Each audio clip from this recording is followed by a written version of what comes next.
Hello साथियों, मेरे इस चैनल पे आप सभी का स्वागत है। अब मद्यनिषेध के एग्ज़ाम में ज़्यादा दिन का समय नहीं रह गया है, तो अब जल्दी-जल्दी हम रिवीजन करवाएँगे और सब क्वेश्चन जो है ना वो प्रीवियस ईयर में मद्यनिषेध के एग्ज़ाम में पूछा गया क्वेश्चन है। तो उसमें हम एक्स्ट्रा फैक्ट जोड़ दे रहे हैं ताकि आपके एग्ज़ाम में आसानी से जो है आपको क्वेश्चन को सॉल्व कर सकें। और एक और बात कि आप लोग को हम डिस्क्रिप्शन बॉक्स में अपना व्हाट्सएप ग्रुप लिंक डाल दे रहे हैं, वहाँ से आप लोग व्हाट्सएप ग्रुप को ज्वाइन कर लीजिएगा, पीडीएफ हम आपको वहीं पे दे देंगे। चलिए शुरू करते हैं। देखिए, पहला क्वेश्चन है आज का कि हड़प्पा सभ्यता का जो खोज है ना वो कौन किया था? क्वेश्चन ये पूछा गया था। तो हड़प्पा सभ्यता का खोज दयाराम साहनी ने किया था। हड़प्पा सभ्यता का खोज कौन किए थे? दयाराम साहनी। कब किए थे? तो 1921 में किए थे। ठीक है, और ये पूछा जाएगा ना कि हड़प्पा सभ्यता का खोज जो है ना वो कौन से नदी के तट पे हुआ था? तो रावी नदी के तट पे हुआ था। तीनों क्वेश्चन याद रखिएगा। हड़प्पा सभ्यता का खोज कौन किया? तो दयाराम साहनी। कब किए? 1921 में। कौन से नदी के तट पे किए? तो रावी नदी के तट पे। कुछ फैक्ट याद रखिएगा ना, जहाँ से क्वेश्चन जो है इस सिंधु घाटी सभ्यता से संबंधित क्वेश्चन है। तो सिंधु घाटी सभ्यता से संबंधित क्वेश्चन क्या क्या पूछा जा सकता है? जैसे सिंधु घाटी सभ्यता से संबंधित एक क्वेश्चन है मोहनजोदड़ो से। सबसे पहले तो क्वेश्चन बनता है मोहनजोदड़ो से कि मोहनजोदड़ो का अर्थ क्या होता है? तो मृतकों का टीला होता है।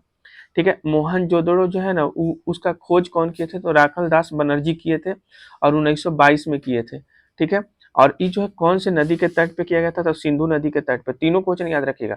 मोहनजोदड़ो का अर्थ मृतकों का टीला। मोहनजोदड़ो कौन से नदी के तट पे खोजा गया था? सिंधु नदी के तट पे खोजा गया था। इसका खोज कौन किए थे? तो राखल दास बनर्जी किए थे। ठीक है, इसके अलावा याद रखिएगा कि मोहनजोदड़ो में क्या हुआ था? विशाल अन्ना घर और विशाल स्नान घर मिला था।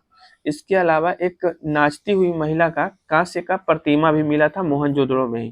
तो ये सभी फैक्ट याद रखिएगा। सभी फैक्ट से क्वेश्चन पूछा है एग्जाम में। लोथल, तो लोथल एकमात्र बंदरगाह था सिंधु घाटी सभ्यता का। ठीक है, और इसके अलावा लोथल का खोज जो है भोगवा नदी के तट पे हुआ था।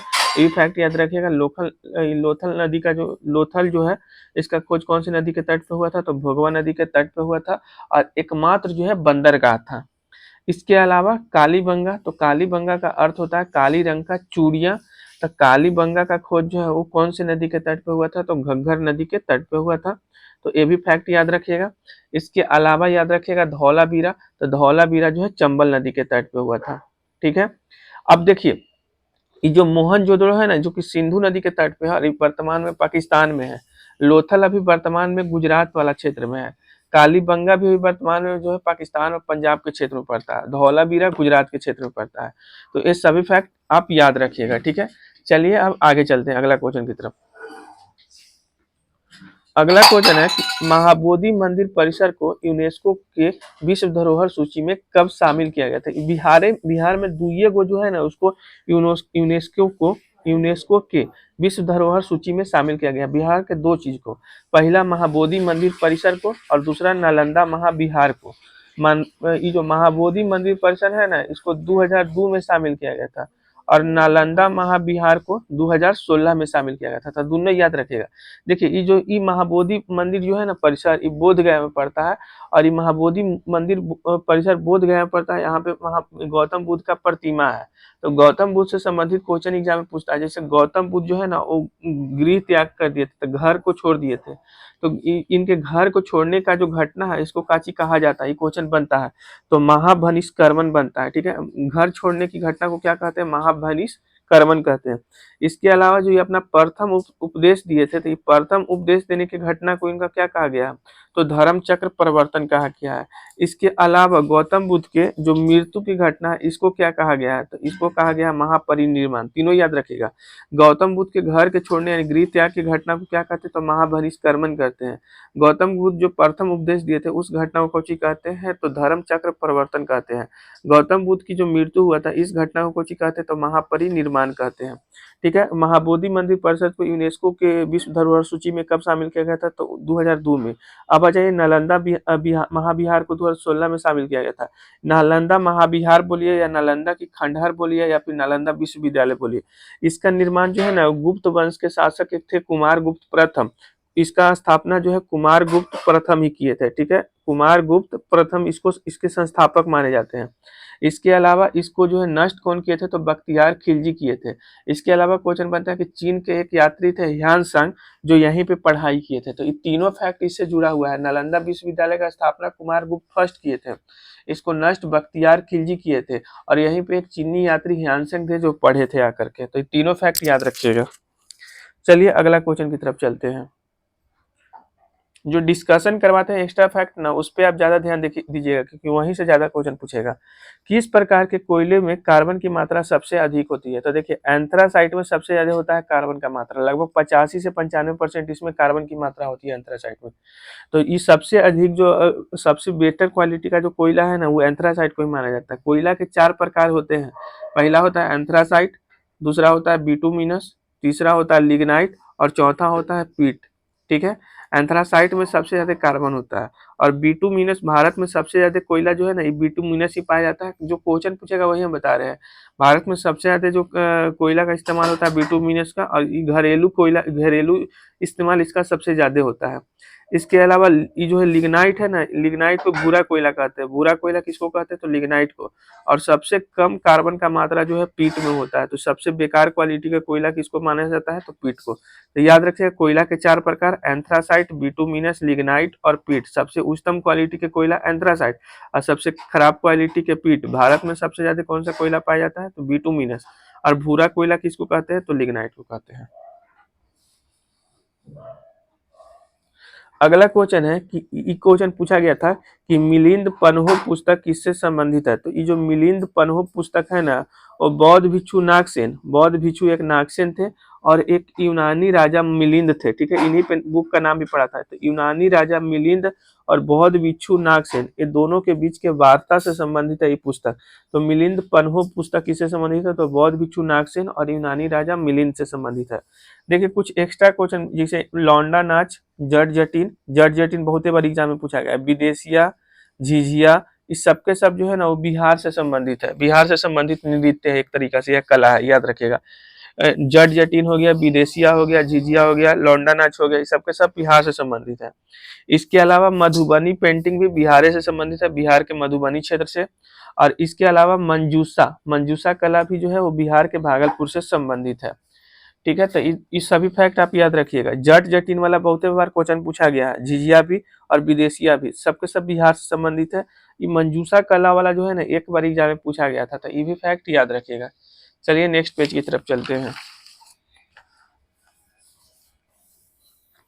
अगला क्वेश्चन है कि बिहार दिवस कब मनाया जाता है? तो बिहार दिवस जो है ना वो 22 मार्च को मनाया जाता है। बिहार दिवस कब मनाया जाता है? 22 मार्च को। और विश्व जल दिवस भी 22 मार्च को मनाया जाता है। तो दोनों रिलेट करके याद रखिएगा, बिहार दिवस और विश्व जल दिवस दोनों के दोनों 22 मार्च को मनाया जाता है। क्वेश्चन पूछा गया है। देखिए बिहार का कोई भी एग्जाम दीजिएगा, चाहे बिहार मद्य निषेध हो, बिहार पुलिस हो, बिहार एसआई हो, ठीक है, यहाँ तक इवन बीपीएससी का भी एग्जाम हो, तो वहाँ पे दिवस से क्वेश्चन जो है हर साल पूछता है। इसके फेवरेट क्वेश्चन है। तो बिहार दिवस या फिर बिहार जल विश्व जल दिवस कब मनाया जाता है? तो 22 मार्च को। इसके अलावा याद रखिएगा राष्ट्रीय अंतरिक्ष दिवस कब मनाया जाता है? तो 23 अगस्त को मनाया जाता है। राष्ट्रीय अंतरिक्ष दिवस कब मनाया जाता है? 23 अगस्त को। इसके अलावा पर्यावरण दिवस कब मनाया जाता है? तो 5 जून को पर्यावरण दिवस मनाया जाता है। पर्यावरण दिवस कब मनाया जाता है? 5 जून को। इसके अलावा भारत में मतदाता दिवस कब मनाया जाता है? तो 25 जनवरी को मतदाता दिवस, राष्ट्रीय मतदाता दिवस कब मनाया जाता है? 25 जनवरी को। विश्व स्वास्थ्य दिवस कब मनाया जाता है? तो 7 अप्रैल को मनाया जाता है। खेल दिवस कब मनाया जाता है? तो 29 अगस्त को मनाया जाता है। इस सबको स्क्रीनशॉट ले लिए और उसको एक बार रिवीजन कर लीजिएगा क्योंकि यहाँ से क्वेश्चन दिखेगा आपको। देखिए अब बिहार के बारे में कुछ बताते हैं ना। सबसे पहले जो है बंगाल से बिहार अलग हुआ था। तो बंगाल से बिहार कब अलग हुआ था? तो 1912 को अलग हुआ था। ठीक है, 1912 को जो है बिहार से बंगाल अलग हुआ था, बंगाल से बिहार अलग हुआ था। उसके बाद बिहार से उड़ीसा अलग हुआ था 1934 में, 34-35 के आसपास हुआ था बिहार से उड़ीसा अलग। फिर उसके बाद बिहार से अपना झारखंड अलग हुआ था। तो बिहार से जो झारखंड है वो 2000 में अलग हुआ था। ठीक, तो इस सभी फैक्ट याद रखेगा। देखिए बिहार उड़ीसा वाला 1936 या 1934 होगा, थोड़ा सा कंफ्यूजन है हमको, लेकिन आप लोग एक बार पढ़ लीजिएगा उसको। ठीक है, इस सभी क्वेश्चन एग्जाम में पूछा जाता है इसलिए बता रहे थे। अगला चलिए, अगला क्वेश्चन है कि बारदोली सत्याग्रह कब हुआ था? तो देखिए बारदोली सत्याग्रह 1928 में हुआ था। इसमें क्या हुआ था ना कि किसान के ऊपर जो टैक्स था वो बढ़ा दिया गया था और फसल खराब हो गया था। लेकिन टैक्स बढ़ा देने के कारण जो लोग चुकता नहीं कर पा रहे थे, इसलिए बारदोली सत्याग्रह हुआ था। उसके बाद चंपारण सत्याग्रह हुआ था 1917 में। इसका नेतृत्व भारत में बिहार के पश्चिमी चंपारण में हुआ था। इसका नेतृत्व किए थे महात्मा गांधी। अच्छा, क्वेश्चन पूछा जाता है ना कि महात्मा गांधी को बिहार आने का न्योता कौन दिए थे? तो राजकुमार शुक्ल दिए थे। तो ये क्वेश्चन पूछेगा कि कौन न्योता दिए थे बिहार आने के लिए? तो राजकुमार शुक्ल। फिर इसी में है ना कि शुक्ल जो है इसको बिहार आने के लिए न्योता दिए थे। फिर पूछा जाता है कि चंपारण सत्याग्रह के दौरान जो है ना महात्मा गांधी को जहर देने का प्रयास किया गया था, तो इनको कौन बचाए थे? तो बकत मियाँ बचाए थे। तो ये सब फैक्ट याद रखिएगा। इसके अलावा खेड़ा सत्याग्रह कब हुआ था? तो 1918 में हुआ था। जालियांवाला बाग हत्याकांड कब हुआ था? तो 1919 में हुआ था। ठीक है। इसके अलावा असहयोग आंदोलन कब हुआ था? तो 1920 में हुआ था। 1 अगस्त 1920 को असहयोग आंदोलन हुआ था, लेकिन असहयोग आंदोलन को जो है ना 1922 में चौरी चौरा हत्याकांड के कारण वापस ले लिया गया था। इसके अलावा याद रखिएगा गदर पार्टी का स्थापना कब हुआ था? तो 1913 में हुआ था। सोहन सिंह भाखना और लाला हरदयाल ये दोनों मिल करके गदर पार्टी का स्थापना किए थे। सैन फ्रांसिस्को में इसका स्थापना हुआ था। इसके अलावा याद रखिएगा स्वराज पार्टी का स्थापना हुआ था 1923 में।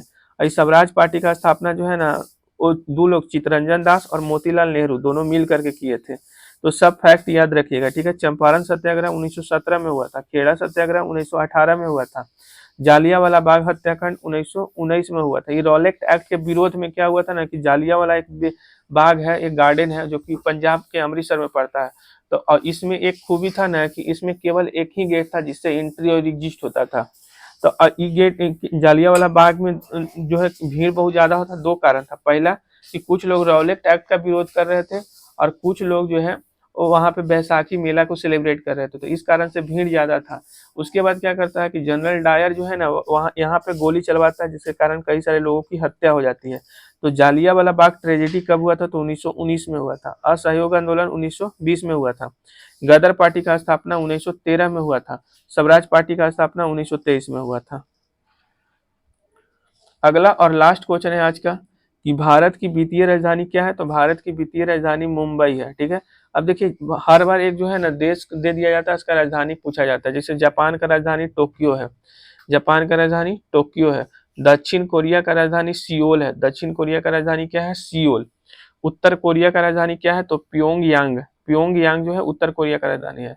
यूएई का राजधानी क्या है? तो अबू धाबी है। Abu Dhabi UAE United Arab अमीरात इसको कहते हैं। तो यूनाइटेड अरब अमीरात का राजधानी कोची है? तो अबू धाबी है।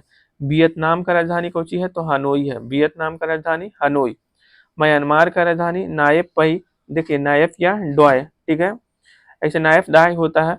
तो म्यांमार का राजधानी नायफ दाई है। यूक्रेन का राजधानी कहाँ पे है? तो क्यूब है। स्पेन का राजधानी मैड्रिड है।